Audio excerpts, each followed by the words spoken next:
गुरुर्ब्रह्मा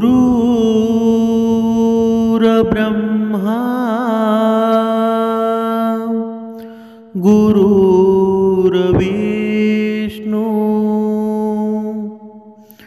गुरुर्देव महेश्वरा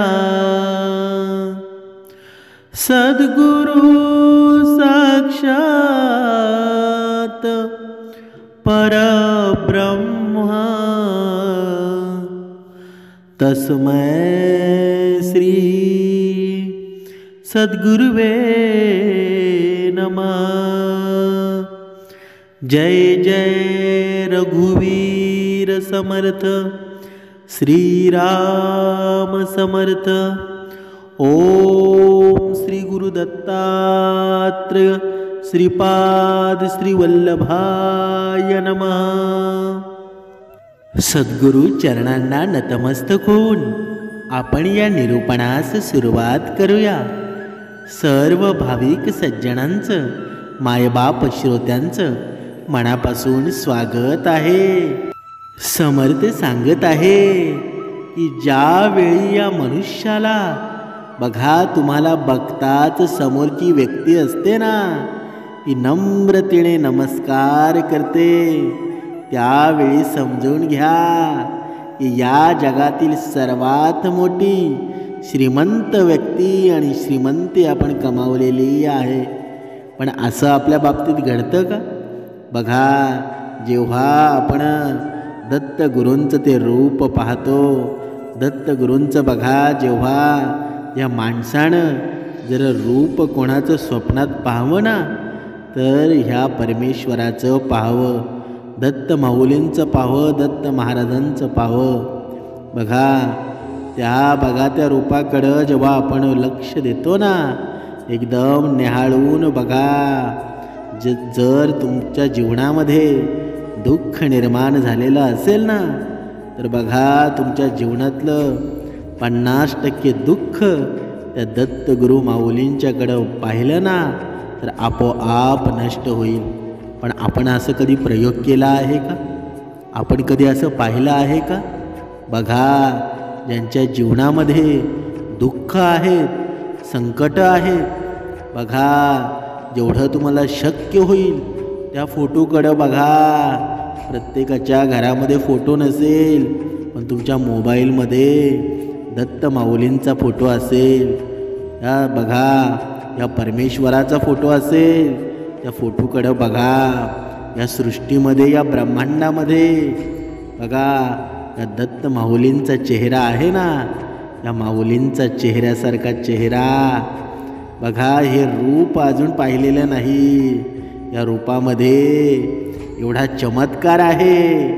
बघा, मनातल्या मनामध्ये तुम्ही संकल्प करा आणि त्या संकल्पाला एवढं उत्तेजन द्या ना की तुमचं मन ताबडतोब, तुमच्या मनाला एवढी ऊर्जा मिळेल, एवढी शक्ती मिळेल ना, तुमचं अर्ध संकट दूर झाल्याशिवाय राहणार नाही।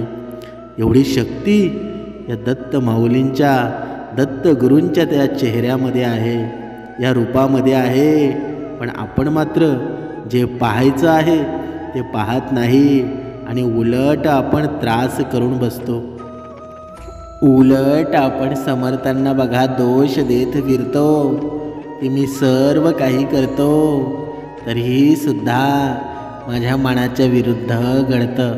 पण बघा, जर तुम्ही बरोबर आहात ना, तर काहीच सिद्ध करण्याचा प्रयत्न करू नका, कारण फक्त शांत राहा, वेळ स्वतः साक्ष देईल। म्हणजेच काय? म्हणजेच बघा, ज्याप्रमाणे या दत्त गुरु माऊलींच्या चेहऱ्याकडे तुम्ही बघत बसाल ना, त्यांच्या चेहऱ्याकडे बघा, जेवढं तुम्हाला शक्य होईल ना तेवढं तुम्ही त्या चेहऱ्याला निहाळा। त्या चेहऱ्यामध्ये तुम्हाला काय दिसेल बघा। जोपर्यंत ह्या चेहऱ्याकडे, या रूपाकडं तुम्ही अतिशय मनाने पाहत नाही ना, तोपर्यंत या भक्तीचा रस काय आहे, हा भक्तिमार्ग काय आहे ते कळणार नाही। कारण तो ते रूप आहे ना, त्या रूपामध्ये सुखी संसाराचा मंत्र दडला आहे. म्हणून समर्थ सांगत आहेत की जेव्हा आपल्यावर वाईट दिवस येतात ना, तेव्हा खचून जाऊ नका, आणि चांगले दिवस येतात तेव्हा घमंड करू नका. कारण दोन्ही दिवस असतात ना, ते जाण्यासाठीच आलेले असतात. पण ज्या मनुष्यावर दत्त माऊलींची कृपा असते, सद्गुरूंची कृपा असते, त्यांच्या जीवनामध्ये सुख आलं ना, तर कधीकधी कायमचं राहून जातं. त्यांच्या घरामध्ये बघा कधीकधी लक्ष्मी येते. ती लक्ष्मी तिथेच बघा वस्ती करून घेते. त्यांच्या घरातून परत ती बाहेर निघत नाही. आणि मग आपण म्हणतो की बघा यांचा पिढ्यानपिढ्या श्रीमंती आहे, बघा पिढ्यानपिढ्या चालल्या आहेत तरी श्रीमंती आहे. पण त्यांच्याकडे नम्रता असते, समोरच्याकडं नम्रता असते, शांतपणा असतो. पण आपल्याकडं बघा जेव्हा नदी असते ना, तुडुंब भरून वाहत असते, तेव्हा नदीचा कधीच आवाज येत नाही. पण तीच नदी जर अशी कमी असेल ना, तर ती खळखळ खळखळ आवाज करत वाहते.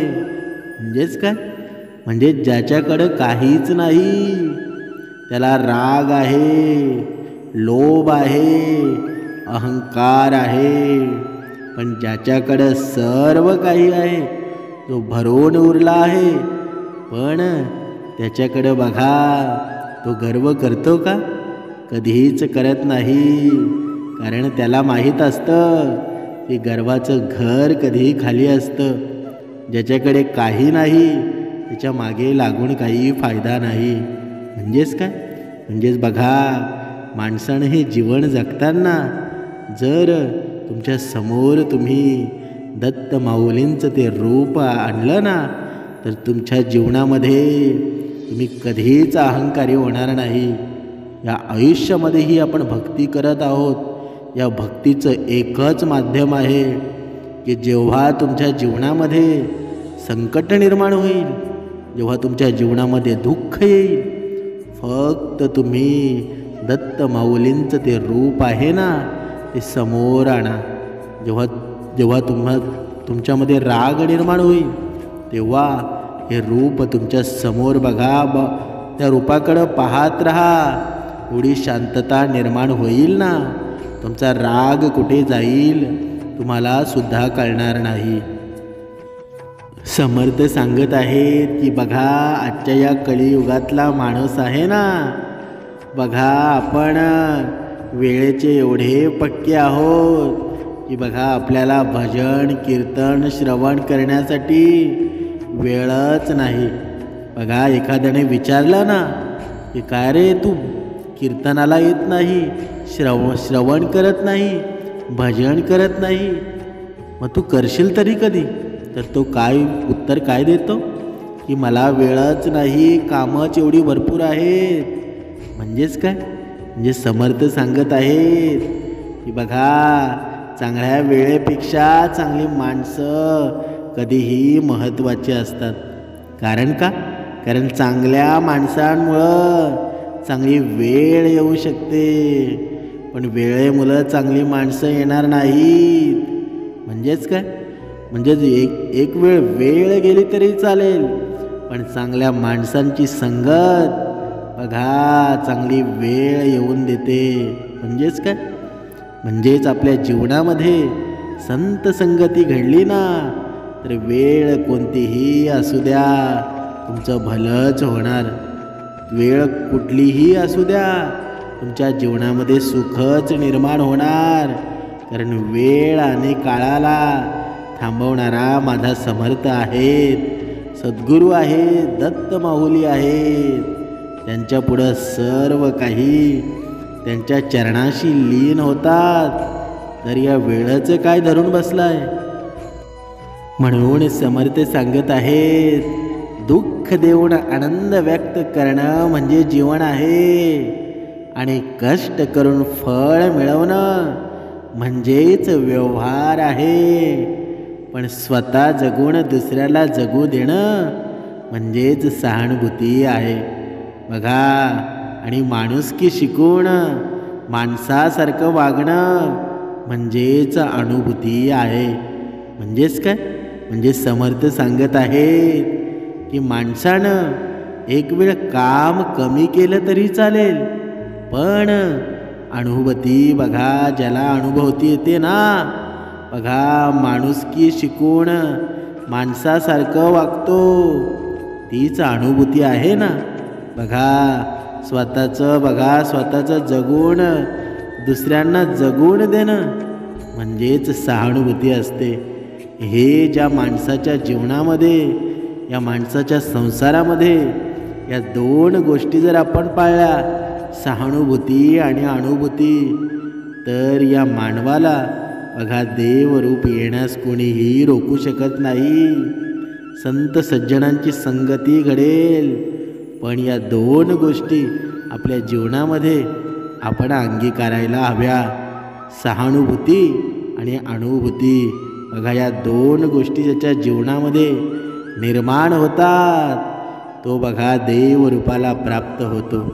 बघा या क्षणिक सुखाची तो कधीही बघा आस पकडत नाही.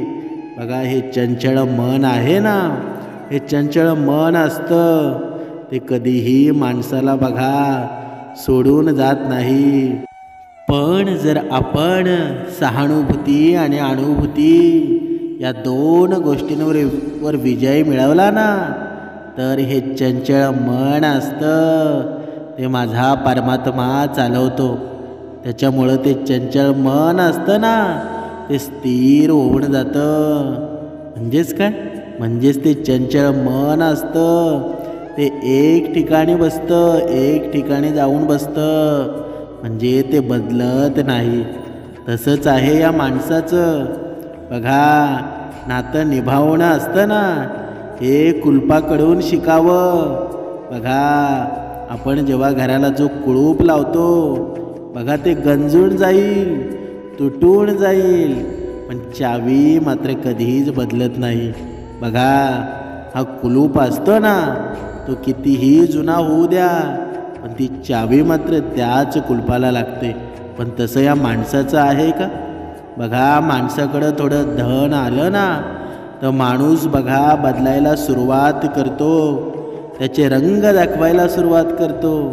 पण समर्थ सांगत आहेत, बघा माणसाच्या जीवनामध्ये जर आपला समोरचा व्यक्ती जर थोडा जरी श्रीमंत होऊ लागला, तर समोरचा व्यक्ती असतो ना, तो त्याच्यावर जळायला सुरुवात करतो. बघा त्याला ते चांगलं दिसत नाही, त्याला ते वाईट दिसणं चालू होतं. म्हणजेच काय? म्हणजेच बघा कुणाचं चांगलं होत असेल तर आपण कधीही त्याच्यावर रागावू नये, त्याचं चांगलेपणाचा फायदा घेऊ नये. म्हणून समर्थ सांगत आहेत. बघा समर्थ रामदास स्वामींच्या जीवनामध्ये सुद्धा हा खूप सुंदर प्रसंग वर्णन केला आहे. त्यांच्या जीवनामध्ये त्यांच्या शिष्यांमध्ये हा प्रसंग झाला होता. बघा त्यावेळी समर्थ रामदास स्वामींनी या शिष्यांना मात्र धडा शिकवला होता, आणि तसा धडा आज या कलियुगामध्ये शिकवायला हवा. बघा तो धडा काय शिकवला होता ते आता आपण पाहूया. बघा सज्जन गडावर जी तळी आहेत ना, बघा जे कोणी बघा भक्तजन मंडळी, मायबाप मंडळी जे कोणी सज्जन गडावर गेले असतील ना, त्यांना जरूर ती तळी दिसली असतील. बघा त्यांना जिवंत पाण्याचे झरे नाहीत. बघा पावसाळ्यात साठलेले पाणी वर्षभर वापरावं लागतं. अशा पाण्यामुळं कफ वाढू शकतो, आजार होऊ शकतो. गडावर येण्यापूर्वी समर्थांना कफाची व्यथा होतीच. बघा समर्थांना कफ झाले होते, म्हणजे त्यांची बघा वैद्याने जिवंत पाणी वापरण्याचा सल्ला दिला होता. आणि सज्जन गडापासून सर्वात जवळचं जिवंत पाण्याचं स्थान म्हणजे बघा उरमोडी नदी. ही उरमोडी नदी तिथे जवळ आहे आणि या गडाच्या पायथ्याला असलेल्या परळी गावापासून ही नदी 2.5 किलोमीटर अंतरावर आहे, म्हणजे जवळच आहे. आणि समर्थांसाठी रोज 2 हंडे पाणी आणण्याची जबाबदारी कल्याण स्वामींनी स्वीकारली होती. बघा, हे कल्याण स्वामी म्हणजे समर्थ रामदास स्वामींचे बघा आवडते शिष्य. बघा, गुरुसेवेची उत्तम संधी मिळाल्याने त्यांना आनंद झाला. 2 भले मोठे हांडे घेऊन कल्याण उरमोडी नदीवर जाऊ लागले व येताना भरलेल्या हांड्यांची कावड करून रोज पाणी आणू लागले. बघा, एक दिवस समर्थ गडाच्या तटावर उभे राहून किल्ल्याचं निरीक्षण करत असताना कल्याण स्वामींना बघा पाणी आणताना त्यांना पाहिलं आणि कल्याणाच्या अंगाला घामाच्या धारा लागल्या होत्या. बघा, भुकेने उन्हाने चेहरा काळवंडलेला होता आणि कल्याणाची काहीतरी न्याहारीची व्यवस्था केली तरच त्याची प्रकृती उत्तम राहील असा विचार करून समर्थ कोठीवाल्यांकडे गेले व त्यांनी कोठीवाल्याला कल्याणांना रोज सकाळी 2 शेर हरभऱ्याची डाळ आणि अर्धा शेर गूळ, पावशेर साजूक तूप देण्यास सांगितलं. बघा, हे कल्याण स्वामींची प्रकृती सुधारावी म्हणून बघा समर्थांनी त्यांना कल्याण स्वामींना बोलावून घेतलं आणि ती दिलेल्या शिधा न्याहारीसाठी वापरण्यास सांगितल्या. बघा, दुसऱ्या दिवसापासून कल्याण स्वामींना रोज शिधा सुरू झाल्या. बघा, त्यामुळं बाकीच्या शिष्यांच्या पोटात दुखू लागलं. बघा, माणसाने स्वतः जास्त खाल्लं तर त्याचं पोट दुखतंच ना. ही आजची नाही तर पहिल्यापासूनच ही बघा परंपरा चालतच आलेली आहे. पण दुसऱ्याला भरपूर खायला मिळालेलं पाहून त्याचं पोट दुखू शकतं. बघा, कल्याणांना जास्तीचा शिधा मंजूर झाला म्हणून सारे जण त्यांना डाळ गप्पू असं म्हणू लागलं. बघा, खरं तर त्यांच्या तोंडावर बोलायची कोणाचीच ताकद नव्हती. आता हा डाळ गप्पूच पहा, केवळ ढोर मेहनत आहे. भरमसाठ खायचं आणि गुरासारखं राबायचं. कधी जप करणं नाही, दासबोध वाचन नाही. अशा दिनचर्येनं त्याचं कधीही सार्थक होणार नाही. बघा, ही शिष्यांची चर्चा समर्थांच्या कानावर आली. बघा, हे सर्व शिष्यगण होते ना, ते कल्याण स्वामींना म्हणू लागले की बघा, उपासना करत नाही, काही करत नाही, दिनचर्या अशीच घालवतो. बघा, ही सर्व बातचीत समर्थांनी बघा ऐकली आणि एक दिवस सायंकाळी मठाच्या अंगणामध्ये शिष्यांशी गप्पा मारता मारता समर्थ म्हणाले, तुमच्यापैकी दासबोधाची सर्वात जास्त पारायणे कोणी केली आहेत? बघा, सर्व शिष्यांना समर्थांनी प्रश्न विचारला की दासबोधाची पारायणं सर्वात जास्त कोणी बरं केली आहेत? बघा, पुढे सगळे शिष्य एकाच वेळी गलका घालून आपली पारायण संख्या सांगू लागले. यात 51 बघा 51 ते 1100 पारायण पूर्ण करणाऱ्या शिष्यांपर्यंतचा सर्वांचा समावेश होता. समर्थ रामदास स्वामी म्हणाले, ऐसा सद्गुरू पूर्णपणे पहिला चरण असलेली ओवी मला संपूर्ण आठवत नाही, तेव्हा ती ओवी कोण सांगू शकेल का? बघा, सारे शिष्य गडबडले. अगदी 1100 पारायण झालेले सुद्धा लज्जायमान होऊन गप्प बसले. तेवढ्याच समर्थांनी कल्याण स्वामींना बोलवलं. कल्याण स्वामींना हाक मारली व तीच ओवी विचारली. तेव्हा कल्याण स्वामींनी तत्काळ म्हणाले, स्वामीजी, ऐसा सद्गुरू पूर्णपणे तुटे भेदाची कडसणी, देहावीन लोटांगणे तया सद्गुरुसी. बघा, ही ओवी 7व्या दशकातील पहिल्या समासात 18वी आहे. कल्याण चुकला असेल म्हणून शिष्यांनी दासबोध काढून पाहिला तर संपूर्ण बरोबर उभी होती. समर्थांनी विचारलं, कल्याणा तुझी किती हजार पारायणे झाली आहेत? हात जोडून कल्याण म्हणाले, स्वामीजी आपल्या कृपेने एकच पारायण मनापासून घडलं आहे. बरं ते जाऊ दे, ते अलीकडे डाळ गप्पू नावाचा कुणी साधक आला आहे काय? बघा हा डाळ गप्पू कोण? कल्याण म्हणाले, स्वामीजी व शिव माया ब्रह्म सुख दुःख ही दोन दल जो गप्प करून टाकतो ना, तो सदैव अद्वैत बोधात राहतो, तो डाळ गप्पू होय. बघा मात्र ही व्यक्ती माझ्या पाण्यात आली नाही. कल्याण स्वामींच्या या उत्तरानं सारं शिष्य खजील झालं. आपली चूक त्यांच्या लक्षात आली. नंतर समर्थांनी अगदी खरमरीत शब्दात सर्वांची हजेरी घेतली व सर्व शिष्यांना सांगितलं, उगीच नुसती पारायण करू नका. दासबोध हे तंत्र आहे, त्याचा मंत्र बनू नका. शांतपणे वाचून अर्थ समजून घ्या. दासबोध जगायला शिका. कोणाची निंदा नालस्ती द्वेष करू नका. बघा हे याचं तात्पर्य काय? या कथेचं तात्पर्य काय? तर बघा आपण ही भक्ती करत आहोत, आपण हे श्रवण करत आहोत, पण कधी कधी काय होतं की बघा आपल्यातलाच भक्त कोणीतरी असतो, तो बघा दुसऱ्यांना समोरच्याला दाखवण्यासाठी जोरजोरामध्ये वाचन चालू असतं. मी किती पठण करतो, मी किती श्रवण करतो, हा दुसऱ्याला दाखवण्याचा प्रयत्न करत असतो. पण त्याच्यातलाच एक भक्त असतो बघा, तो कमी वाचन करतो, कमी वेळ भक्तीसाठी देतो, पण त्याचा वेळ असतो ना तो मनापासून असतो. तुम्ही 1 तास देण्याच्या ऐवजी 15 मिनिटे घालवा, पण ते स्वच्छ मनाने घालवा. उपासना तुम्ही ज्यावेळी करता ना, त्यावेळी तुमच्या डोळ्यासमोर जेव्हा तुम्ही डोळे बंद करता, बघा कधी कधी काहींच्या जेव्हा आपण उपासना करतो तेव्हा काहींच्या डोळ्यासमोर परमेश्वरच येत नाहीत. बघा विचित्र विचित्र असे चित्र येऊन येतात.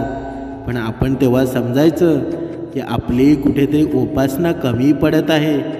पण अशाला घाबरून जायचं नाही, पुन्हा उपासना सुरू ठेवायची.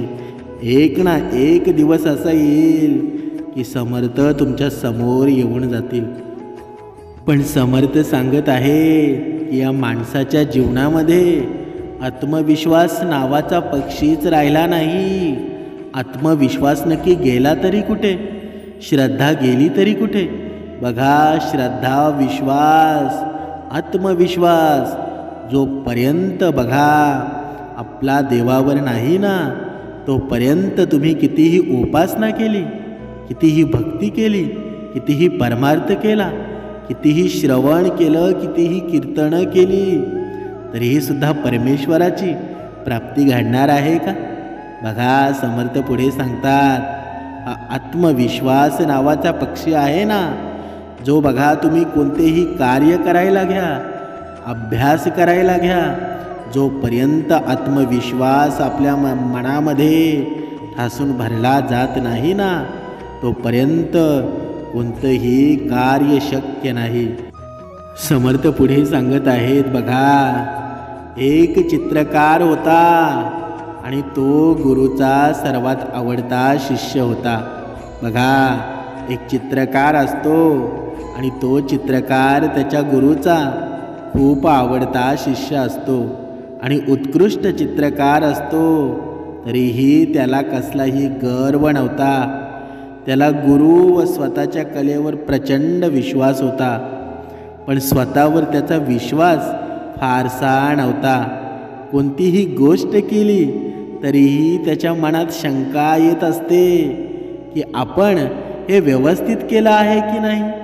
त्याने 4 दिवस परिश्रम करून एक सुंदर चित्र काढलं, पण आपलं चित्र चांगलं आहे का हा विचार सतत त्याच्या मनामध्ये घोळत होता. बघा, कुणाला तरी विचारावं असं त्याला सारखं वाटत होतं. पण कुणाला विचारायचं म्हणून त्याने ते चित्र गजबजलेल्या रस्त्यावर लावलं आणि त्याखाली एक पाटी लावली आणि त्या पाटीवरती लिहिलं की मी हे काढलेलं चित्र तुम्हाला कसं वाटलं. बघा, यामध्ये कुठेही चूक वाटली तर त्या जागी एक छोटीशी फुल्ली मारा आणि लोकांना काय प्रतिक्रिया दिली. बघा, त्या लोकांनी त्याला काय प्रतिक्रिया दिली असेल हे पाहण्याकरता तो संध्याकाळी आला आणि पाहतो तर काय, संपूर्ण चित्र फुलांनी भरलेलं होतं. क्षणात त्याचे डोळे पाण्याने भरले. काही लोकांनी तर चुका काय तेही लिहिलं होतं आणि चित्रकाराचा जीव तुटला. तो धावत आपल्या गुरुकडे गेला आणि म्हणाला, मी हारलो आहे, मी चांगला चित्रकार नाही, मला चित्रकला सोडायला हवी. हे ऐकून गुरु म्हणाले, तू व्यर्थ नाहीस, तू खूप चांगला चित्रकार आहेस आणि ते मी सिद्ध करू शकतो. तू असेच अजून एक चित्र काढ आणि माझ्याकडे घेऊन ये. बघा, चित्रकार 2 दिवसांनी परत तसेचे चित्र काढून गुरुकडे आला. गुरु त्या चित्रकाराला परत त्याच गजबजलेल्या रस्त्यावर घेऊन आले. ते चित्र परत रस्त्यावर त्याच ठिकाणी ठेवले आणि खाली एक पाटी लिहिली, मी हे चित्र काढलं आहे, काही चूक आहे असं वाटलं तर बाजूला ठेवलेल्या रंगांनी त्या चुका दुरुस्त करा. अशी पाटी लावून गुरु आणि चित्रकार निघून जातात. बघा, संध्याकाळी परत जाऊन त्यांनी पाहिलं तर कोणीही त्या चित्राला हात देखील लावला नव्हता. ते चित्र 8-10 दिवस तसेच रस्त्यावरती होते. यावर गुरु म्हणाले, फुल्ल्या मारणं सोपं असतं पण दुरुस्ती करणं फार कठीण असतं. म्हणजेच काय, याचं तात्पर्य काय. बघा, जगासमोर स्वतःला उभे करू नका. सगळ्यांची मतं ऐका पण इतरांच्या मतांनी तुटू नका. मी कोण आहे आणि कसा आहे हे पहिल्यांदा स्वतःला विचारा. आपला आत्मविश्वास सगळ्यात महत्त्वाचा असतो. म्हणजेच काय, म्हणजेच बघा, ऐकावे सर्वांचे आणि करावे मनाचे. म्हणजेच काय, म्हणजेच बघा, कुणी काय म्हणतंय आणि कुणी काय करतंय, पण जेव्हा शेवटची वेळ येते तेव्हा आपल्या मनाचंच ऐकायला हवं. पण हा मन चालवणारा जर परमात्माच आपल्या अंतरात्म्यामध्ये नसेल तर हे मन चांगलं चालेल का. म्हणून समर्थ सांगत आहेत की जर तुला म्हणायचं ऐकायचं असेल ना तर तुझ्या मनामध्ये सद्गुरू समर्थ पाहिजेत, दत्त माऊली पाहिजेत. पण हे कधी बसतील या अंतरात्म्यामध्ये, कधी निर्माण होतील, जेव्हा 2 वेळची उपासना घडेल, जेव्हा या भक्ती मार्गामध्ये येशील, जेव्हा श्रवण दर हप्त्यामध्ये 2.5 तास तू पूर्ण करशील तर या सर्व गोष्टी घडतील ना. नाहीतर हे जीवन तुझ्या जीवनामध्ये धन असून संपत्ती असून जर तुझ्या जीवनामध्ये सुखच नसेल तर त्या संपत्तीचं आणि त्या धनाचं काही उपयोग आहे का. म्हणून बघा, प्रत्येकानं हे जीवन जगत असताना, या संसारामध्ये हे जीवन जगत असताना या माणसाला एवढी दुःख आहेत ना की दुःख त्याला जिथे पाहिल तिथे दुःख दिसत आहेत, पण सुखाची मात्र कुठेही त्याच्या डोळ्यांना सुख दिसत नाही. म्हणून समर्थ सांगत आहे की तुझं जीवन सफळ करायचं असेल, आनंदी करायचं असेल आणि सुखकारी करायचं असेल तर या भक्ती मार्गामध्ये ये. या भक्ती मार्गामध्ये तुला अनेक अडथळे निर्माण होतील. तुला उपासना करायला तुझं मन लागणार नाही, पण जिथे चांगलं कार्य होतं ना तिथे बघा संकट निर्माण होतातच. आणि या संकटांना जोपर्यंत आपण पार करत नाही तोपर्यंत आपण सुखाची लहर शोधू शकतो का. आणि जर तुला जीवनामध्ये सुख हवं असेल तर या जीवनामध्ये काल ही सत्य होतं आणि आज ही सत्य आहे. श्रीराम समर्थ. ओम श्री गुरुदत्तात्रेय श्रीपाद श्रीवल्लभाय नमः. जय जय रघुवीर समर्थ.